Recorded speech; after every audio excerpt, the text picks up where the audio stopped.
Tess Grossmann, Berliinis kõik ujumised ujutud, täna hommikul ujusid 50 meetrit vabalt, 26.02, isiklik rekord 25.74. Kuidas ise jääd rahule?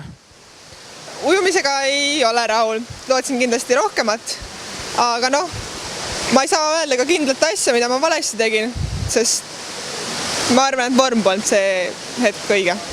Mis siis juhtus, et sa sellist tulemust ei tulnud, mis sa lootsid? Kas tehniliselt oli kõik korras?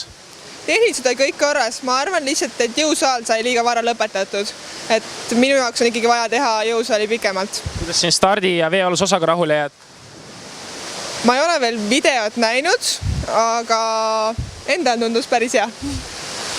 Kuidas üldises plaanis rahule jääd? 2 krooli ujumist, 50 ja 100 ja siis veel 50 meetri libliku ujumine, kus sa kordasid isiklikku rekordit. Kuidas hindad enda esitus siin Berliinis? Koolis paneks hindeks 3, et ootused olid tunduvalt suuremad, et treeningutel oli näha, et kiirust on ja kõik on sobiv, aga ei tulnud see hetk välja. Järgmine võistlus. Mis nüüd siis pärast Berliini kavas on? Praegu on nüüd 3 nädalat puhkust ja siis siirdume tagasi Itaaliasse ja seal hakkame valmistuma maailmameistrivõistlusteks. Sinu järgmise hooaja suurim eesmärk ujumises, mis see olla võiks? Tahaks täita pikaraja maailmameistrivõistluste A-normatiivi, mis peaks olema üsna lähedal ka Rio de Janeiro A-normatiivile.